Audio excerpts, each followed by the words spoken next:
like to highlight what I think is the elephant in the room, and that's this thing called embodied carbon. When we build a new house, all of the manufacture of the materials that go into it and the transport and the site construction are all responsible for carbon dioxide emissions.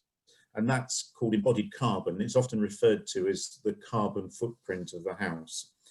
And an average house at the construction stage is responsible for 50 to 60 tons of carbon dioxide emissions.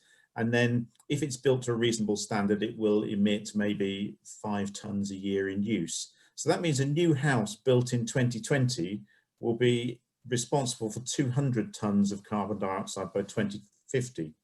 And we think that's totally unacceptable. We cannot still be contributing to the problem now when we're targeting getting to zero emissions by 2050.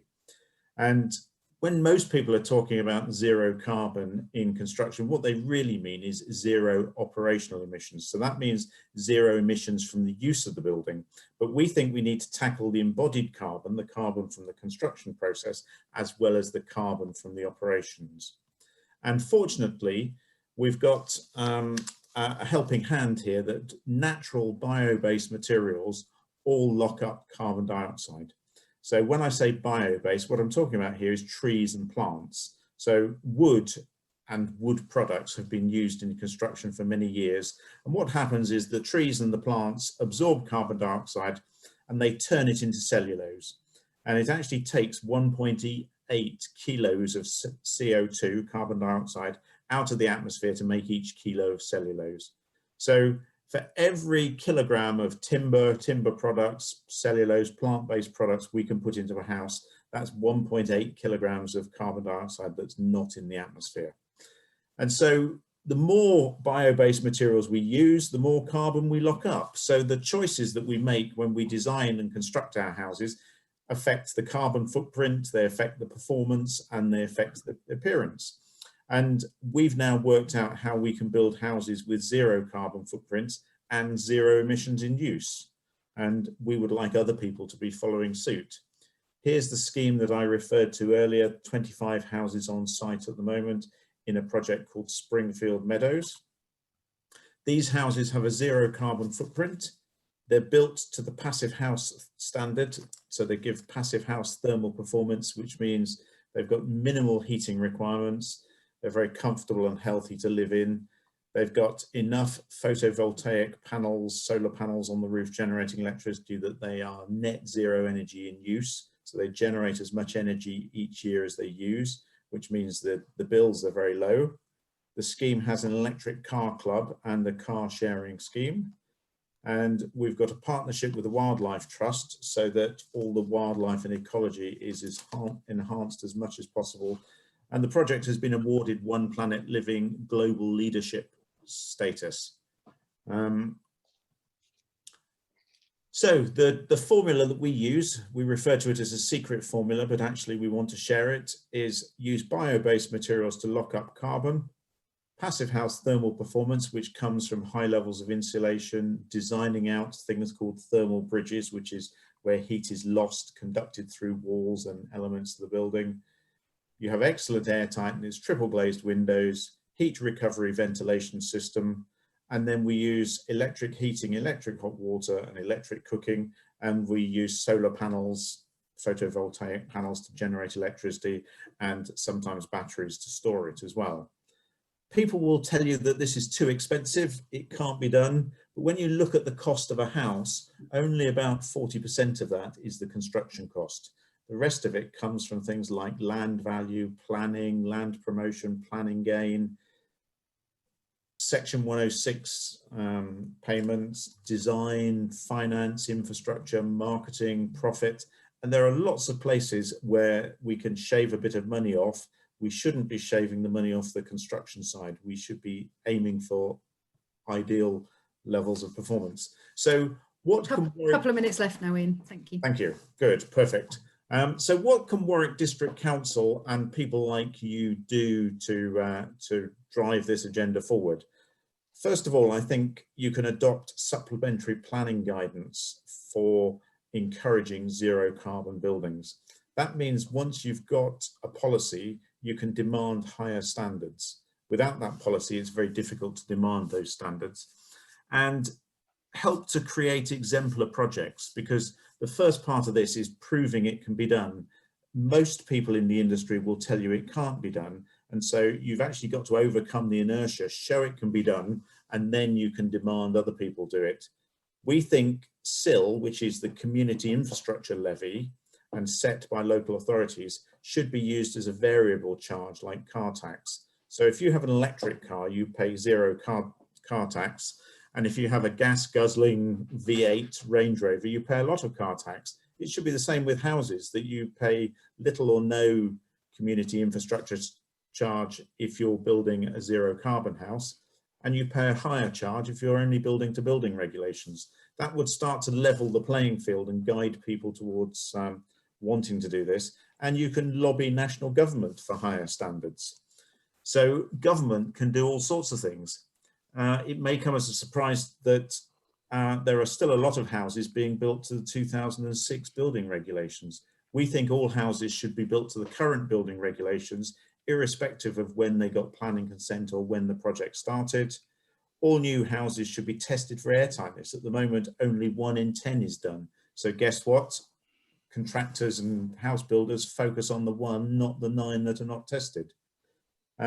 We could eliminate or reduce stamp duty on passive houses and zero carbon houses. And we could make the delivery of zero carbon houses or passive house a planning condition. So they're all practical things that can be done and need to be done. And we believe that the best way to predict the future is actually to create it. So hopefully I've managed to gallop through that within the 7 minutes I had, and I'll stop. Absolutely brilliant. You're about 10 seconds over, but we will forgive you that, Ian. That's brilliant. Thank you very much. Well, thank you very much. Sorry, can you just explain what a passive house is, please? Yes, yes, a passive house. Passive house is a German standard that was developed about 25 years ago by a German physicist who basically worked out the relatively obvious thing that houses follow the laws of physics. They gain and lose heat according to what they're built of and how they're designed. And if you approach the building of a house in a scientific way, you can get its heat requirement or its cooling requirement down to virtually zero. Brilliant. Thank you. It's probably the only robust thermal standard in the world. Thanks, Ian. That's great. And that's useful clarification. Any other things, you're very welcome to store them up for questions for the Q&A session after we've heard the other speakers. So thank you. Right, I'm going to move on to Sandra Hayes. So that was a really interesting talk from Ian about new builds. I'm going to now talk about retrofitting homes, because we have about 25 million existing homes in the UK, and most of them are going to be here for many decades to come. So as part of the sort of a way of addressing climate change, we need to look at what we can do with our existing homes and buildings. A lot of what I say, although I'm talking about domestic properties, would apply to sort of public buildings and other sort of commercial buildings as well. So I just thought this would be helpful just to look at where heat is lost from a home. And obviously a lot will depend on the age and the shape of the building. But generally speaking, the larger the surface area, the more heat that's going to be lost, which obviously you could appreciate makes some sense. So walls are a really big factor. So the more wall space there is, the more heat loss there's going to be from those walls. So if you can imagine, as I'll show some photographs in a moment, a house that is a detached house, it's got a lot more external walls, so there's a lot more potential for heat loss. There's also a lot of heat loss through the floor and through the roof as well. So as I've already mentioned, there is a lot about the shape and the age of a property. So the more external walls, the more potential heat loss. It's also, when you start looking at properties, you have to look at the age that they are, because as Ian mentioned, the building regulations came in and they started sort of really improving the thermal performance of housing, probably from the sort of mid-1970s onwards.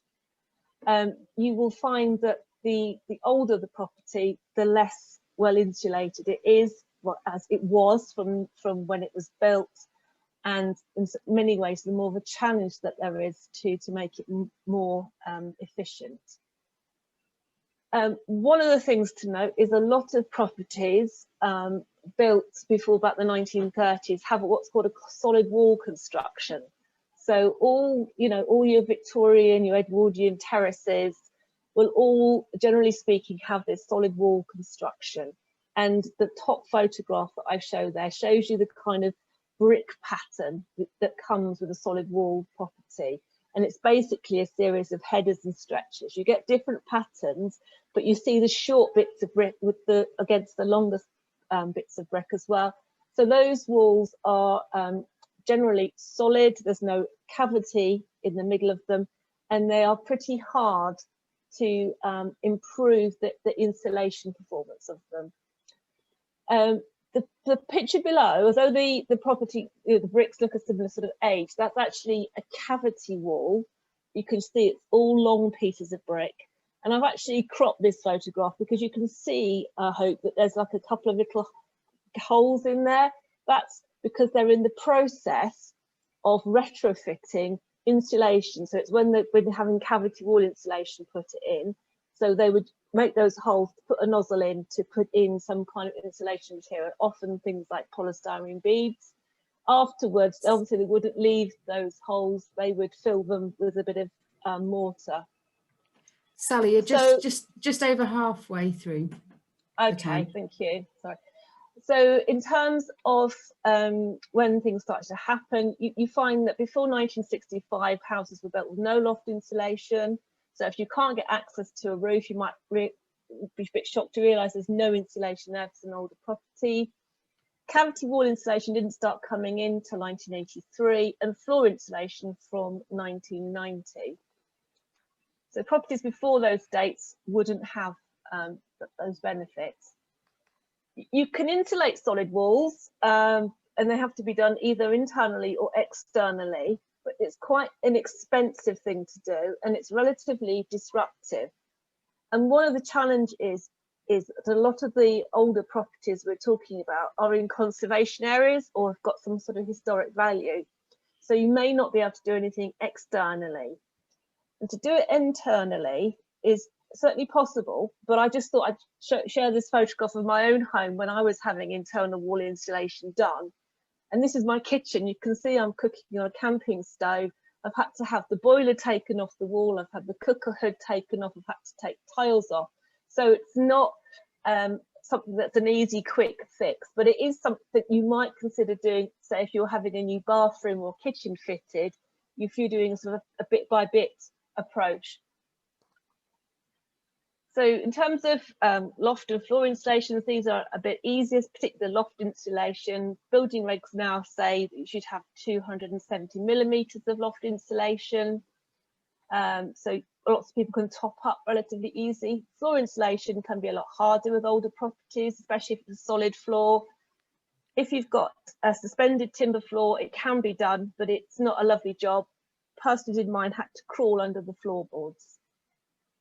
So that's about insulation. I would always say you must take a fabric first approach before you start thinking about renewable energy. Solar electricity is certainly a possibility for anyone who's got a south facing roof or even an east or west facing roof. It's only sort of about 25% less efficient if it's orientated west or east, but it mustn't be subject to any shading. So if there are trees or chimneys that are going to shade it, that's going to create a bit of an issue. I put this photograph on of an air source heat pump. It's not a particularly pretty thing, but it is the way we're sort of moving with the sort of drive away from gas to having some kind of electric heating. If we can team that with a renewable energy source, then we've got a much more low carbon heat. But we do need to take the fabric first approach and make sure that it's a very energy efficient property before you put in a heat pump, because it relies on using very low temperature heat compared to a radiator. Got about half a minute left, Sandra. Okay, so I'm very close. I just thought, you know, if you're a tenant, obviously one of the things that you can do is to check that your landlord has got an energy performance certificate. Sorry, that's my own timer going off. But there is things that you could do, even if your landlord's not receptive to putting in measures. So you could think about the lighting, you could think about putting in draft proofing, or even some of this temporary double glazing. In terms of how you could afford to do it, there are green homes grants, but one thing I would say is it's a really good idea before you start, because of, you know, you can create problems, is to get some professional advice from a retrofit coordinator who could do a whole house plan for you, and I've put the links in there. So That's I brilliant. had to raise to the end. Yeah, thank you, Sandra. You've you know, as all our commentators have to do, you've done a really good job there of condensing a lot of information into that short space of time. So thank you. It is a huge topic, but just a reminder for group members that all these presentations will be on the website, and we can share the slides and so on as well. So that will help when you need things to refer back to. So I'm going to move on to Rachel Jones from Acton Energy. Good evening, everybody. I think I've unmuted myself there, I think. Yeah. I haven't got any slides, so I'm afraid you've got the pleasure of just my dulcet tones to listen to this evening. Just very quickly, Acton Energy provide home energy advice across the West Midlands. But we were set up by one of your neighbouring authorities, by Stratford-upon-Avon District Council, back in the late 90s. And we provide energy advice predominantly to residents, tenure blind, so it doesn't matter whether in social housing, private sector housing, owner occupier housing, we'll talk to anybody. Essentially, we are predominantly funded by a combination of local authority funding and grant funding. We take roughly about 5,000 calls annually, of which 1,500 come from Warwickshire as a county. They are predominantly from residents who currently at the moment, as you can imagine, are calling us around energy crisis. So energy debt, energy bills, switching, broken boilers, broken heating, very much massive impact from the COVID situation that we're dealing with as an organisation. And energy is a very key part of that crisis that people are dealing with. And it's really one of the sort of reasons and some of the challenges and opportunities that have come from that, which I think as briefly mentioned by one of the other speakers. But I think one of the key challenges, and it's also an opportunity, is really about looking at long-term policy. It's one of the challenges in the energy sector. Everything is very short-term. So in the past, we've had schemes that might last 12 months, 2 years maximum, or it will change part the way through. Or that some people might remember something called the Green Deal. It was very stop-start, and a lot of the supply chain particularly geared up to deliver, and then it was pulled from underneath them. So one of the things we need to try and look at is really making sure that we have long-term policy and financial support to allow the supply chain to thrive, to really deliver some of the things we want them to deliver, so we can achieve some of these targets, particularly obviously the 2030 target. Particularly, it was just talked about by our last speaker, the green home vouchers. There's £2 billion worth of funding alone sat with the green homes voucher schemes, and they are for low carbon measures. They are to drive the economy, but they are for measures like the insulation, low carbon heating measures, so no gas, no fossil fuels. It's very much air source heat pumps, ground source heat pumps, photovoltaic panels, other types of solar panels. Is where that sort of funding looks. That's £5 billion, but that has all got to be spent by March 2022. And at the same time as that's running, we have also got two other funds, one called, well, they're both called the Local Authority Delivery Scheme. And I know no one likes an acronym, but it's called LADS. So if you hear the word LADS, it's referring to this Local Authority Delivery Scheme, which again is about low carbon, but they're being delivered by local authorities. So 200 million was provided to local authorities as in a sort of a bidding process over the summer and autumn. Again, for measures like solid wall insulation, heating, low carbon heating. Again, there's another round of funding where £300 million is also going to be given to local authorities via something called the energy hubs, which are for the West Midlands is based in the wider Midlands and up in Nottingham. So 300 million will be allocated across every single local authority in England, and it'll be housing authorities. So the likes of Warwick District Council, Stratford will all get an allocation, and probably have already been given an allocation to deliver energy efficiency measures that are carbon friendly. The challenge is you've got all these schemes running at once, all with really tight timescales, so delivery by September or Christmas, depending on which funding stream the local authority has fallen under. And that is a challenge to gear up a supply chain that can deliver that, but also been then able to ensure that residents are getting a good quality service and good quality delivery and feel comfortable in what's being delivered, particularly obviously in the current climate. So I think one of my big asks of a group is that there is some sort of lobbying that's done back to central government, really, to sort of say we need longer term policies, that 12 months is just not a long enough period of time to get the supply chain upscaling and skilled, and then all of a sudden it to fall off the edge of a cliff. So it's really about making sure that we've got that sort of long-term support, and that's really, really key. Rachel, about a minute and a half left.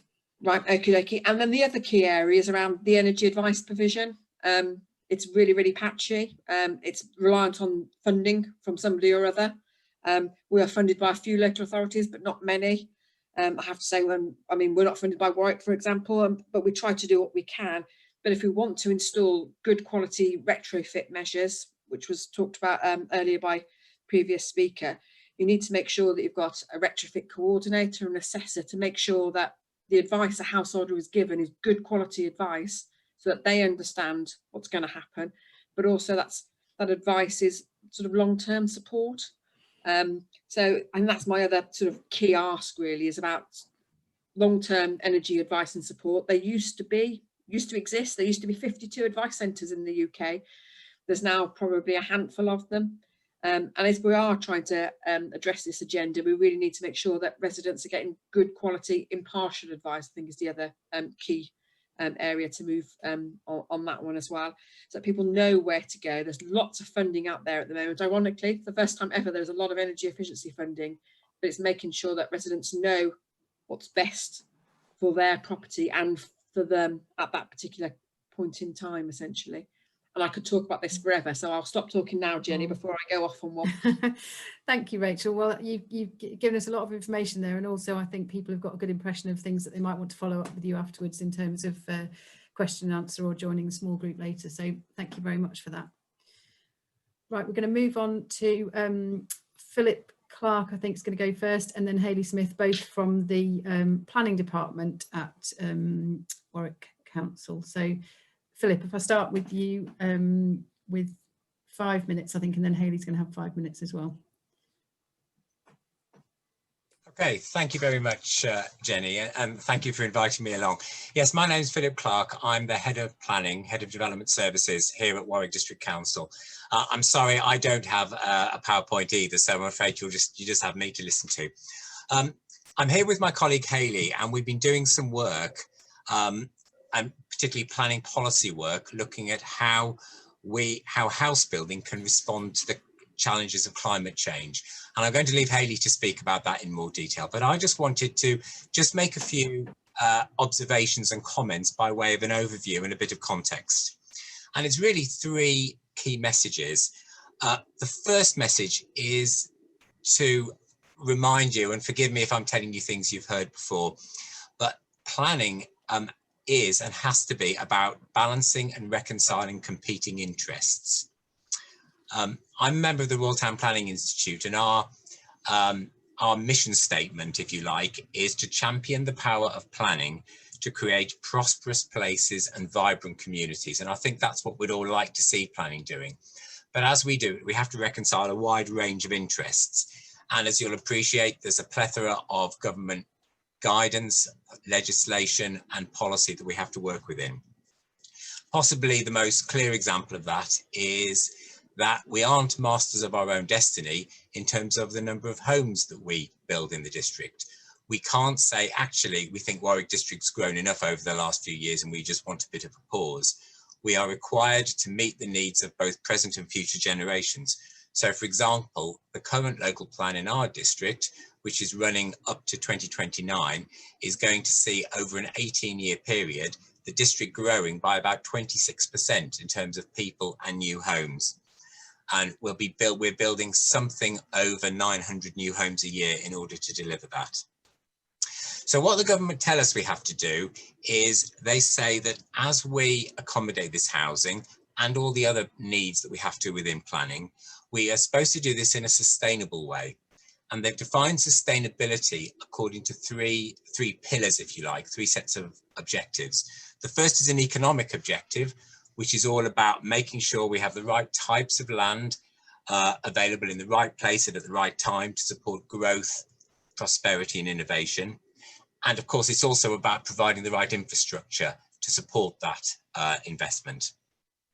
The second pillar is a social objective, which is all about providing the right number of homes in the right place and of the right type.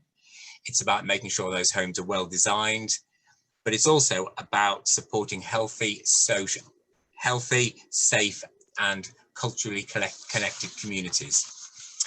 And then the third pillar, which is possibly the one that you'll particularly be most interested in, is the environmental one, which is all about protecting and enhancing. So yes, the environmental objective is about protecting and enhancing our natural built and historic environment. It's about making efficient use of land. It's about improving the biodiversity, using our natural resources wisely. But then importantly, and I'll quote, it says, it's about mitigating and adapting to climate change, including moving to a low carbon economy. So that is very much part of it. Second comment I just wanted to make is just to remind you that we tend to think of planning in terms of the new areas of growth, and you'll know from Warwick District how much the district is expanding at the moment, expanding outwards. But actually, a lot of what we do is about within our existing built-up areas. So it will be about using brownfield land, trying to reuse that land.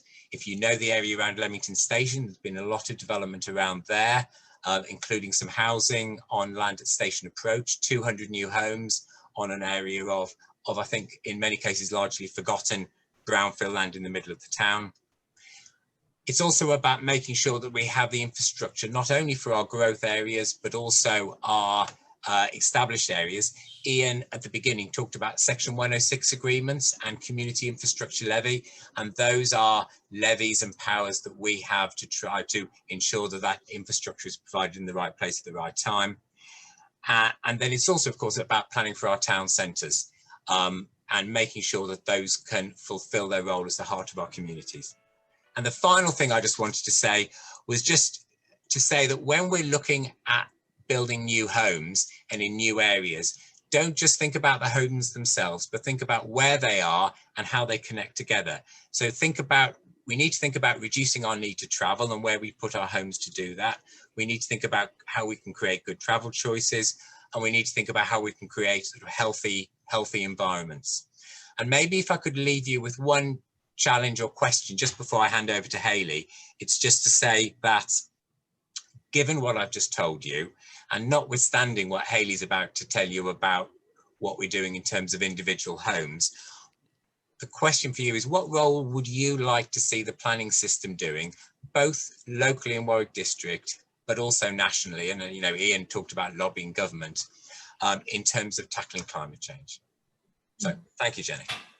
Thank you, Philip. That's great. Some really useful information and a great challenge at the end. So Hayley, I'm going to move on to you and start the 5-minute timer again. I'm Hayley Smith. I work in the planning policy team at Warwick District Council, as Philip alluded to.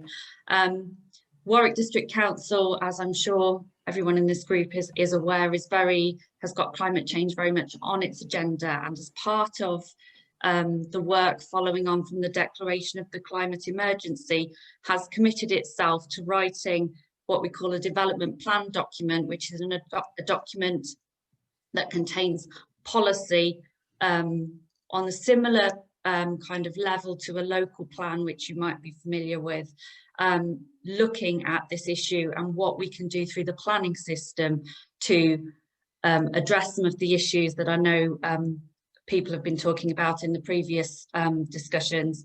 Ian talked about supplementary planning documents. We're essentially talking about the same thing. It's a new layer of policy specifically designed to address climate change issues. Now, as Philip's alluded to in his talk, planning has got a massively wide remit, and buildings themselves are only a small part of that.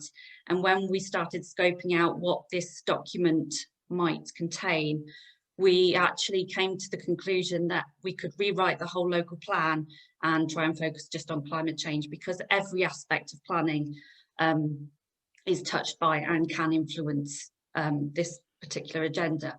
However, we've come to the conclusion that we have a local plan and we are going to review that, and that is a separate process. But for the purpose of developing new policy at this point in time, we've narrowed the scope to focus on buildings. And I say buildings, that would include new houses, obviously, new commercial buildings, buildings of all types, community buildings, public buildings, and it may also look at the conversion of existing buildings where they're touched by the planning system for whatever use that might be. So there's a retrofit element to this potentially as well.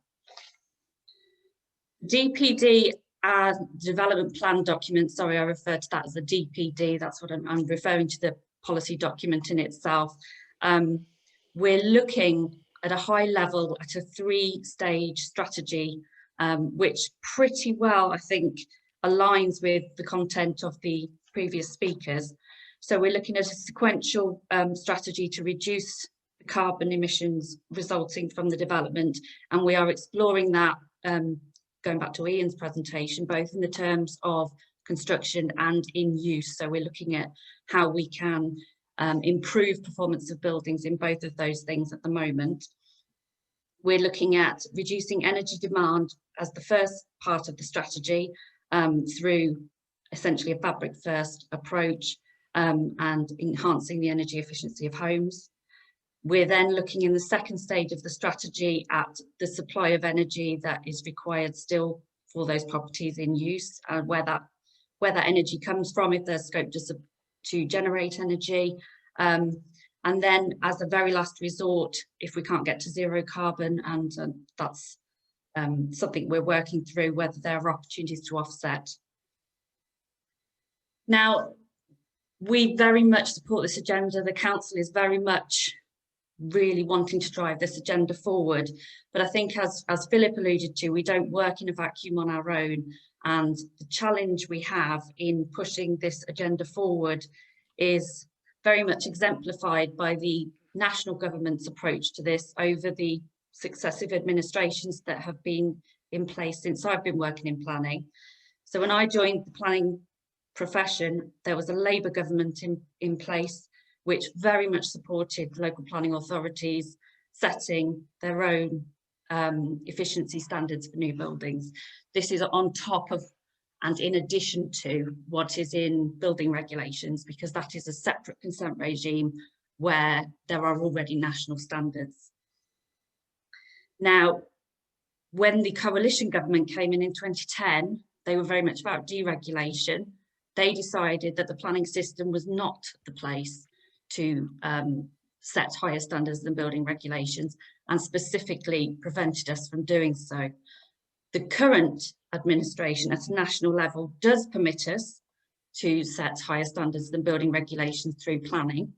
However, it did consult last year, 2020, on revisions to Part L of the building regulations, where it specifically said that they may, as a result of that consultation, remove the ability of local planning authorities to do that. So in that context, you can see that it's a difficult balancing act, and we too are having to change with the national picture as it goes. Now, Hayley, it's the reason that successive governments... Finish off, Hayley, sorry. Just the reason they've said different things is because essentially there are challenges with setting different standards across the country. So at a national level, you've got building regulations that set a very clear set of rules for new buildings. You could potentially have lots of different local authority areas then making a patchwork of different requirements on top. planners are not surveyors, unfortunately. Our expertise is not as detailed as people who are involved in construction of new buildings. Therefore, there is an issue of our level of understanding, our understanding of information that's submitted to us with planning applications, and also the degree to which we can check and enforce that information post-construction, which is obviously not something that we are experts in. So there are lots of practical issues why this is a challenge. That's not to say we're not rising to the challenge and doing our best with it, but it's just to flag that up really, that there are national issues and there's a competing consent regime in building regulations that we have to consider. Okay. Thank you. Thank you, Hayley. That's brilliant. Right, we've got our final speaker coming up now. We've got Sally Kelsall, who's the Housing Strategy and Development Manager at Warwick Council. So, Sally, I'll pass over to you now. My name's Sally Kelsall and I'm a Housing Strategy and Development Manager at Warwick District Council, covering a range of areas. And I was going to talk to you about the role of the Council as Housing Authority. The Council has lots of different roles, homelessness, housing advice, private sector housing, but the Council is also a stockholder and now, in the last few 18 months, a property developer. And one of the Council's commitment in the action plan addressing climate change has quite a few housing commitments in it. The first is to review all council homes, which there are nearly there's 5,800, to identify current standards and provide funding to expand the property retrofit programme needed to bring councils' homes to the required EPC, Energy Performance Certificate, level C by 2030, and that is a legal requirement on us to bring those properties that are in a lower standard up to a certain standard. And there are about, we think about 1,200 of those. Then there is a commitment to examine the business case and other benefits of going beyond that requirement, so improve them even better, make sure they are at EPC-B. And obviously there's the statutory requirement, and then to make things better and how much that's going to cost. There was also a commitment to extend the council's pilot scheme to test alternative construction methods for new low energy council homes. That's the new ones, and a commitment that all new council housing to be built will be built to the higher standards. And all these reference are to energy performance certificate levels. And then also to consider the installation of solar PV on council-owned homes following a roof and energy survey.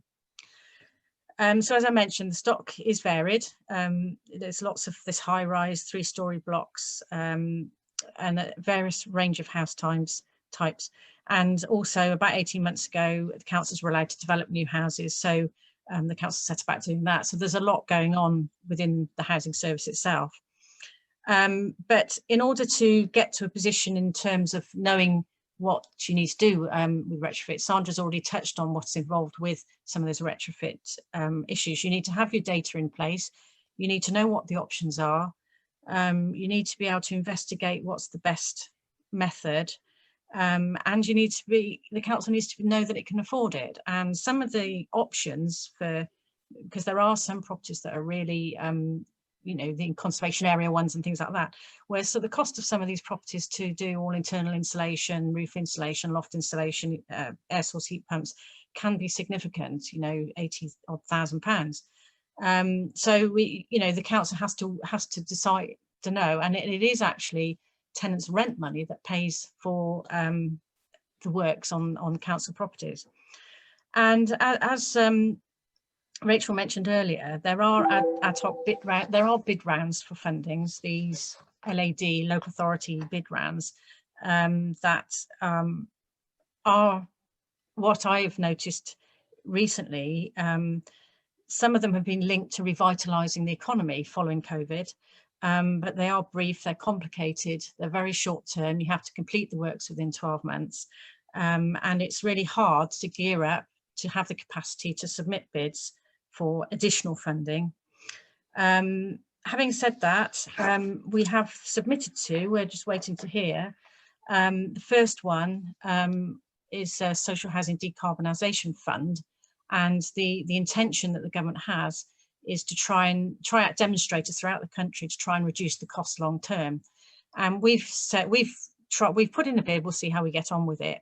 The second one, as Rachel's mentioned, is all about specific items such as air source heat pumps for council properties, external wall insulation for the private sector. So we're waiting the outcome for those, and we've looked at other bid opportunities along the way, but there are issues, and this is one of the things. It's not consistent. You know that you have a bid opportunity, you have 4 weeks to submit. You then have to deliver within a certain time, and it's all very complicated. It's all very difficult to achieve. And what you find is then when they're bids, some parts of the country get them and other parts don't. It's not consistent that everyone gets this money. And so as far as the council's concerned, we still have the commitment to do a retrofit all the properties that require them. And we're in the process of appointing consultants to advise us how to do that. Because one of the other aspects about taking into account some of all these new measures, such as the air source heat pumps and other features to address climate change, is that we have to carry out the due diligence into any new products we adopt for future maintenance liabilities, as well as the cost to tenants linking back to fuel poverty. So Sally, some of there's just over a minute and a half left, Sally. Okay, so some of these new products, are new and they're untested, and we have to make sure that the council can afford future maintenance, and we have to weigh up the pros and cons of that. And in the past, various things have been trialed, pellet boilers that are certain types, and we've thought, oh no, they don't actually work. So we have to make sure that whatever the council adopts in a big manner, in a big way, can actually tackle not only retrofit for the existing tenants to reduce their bills. We have been told air source heat pumps are quite expensive because they're all electric. We have to make sure that we take that into account. What are the future running costs, and then also the future maintenance liabilities of all the items that we're taking on.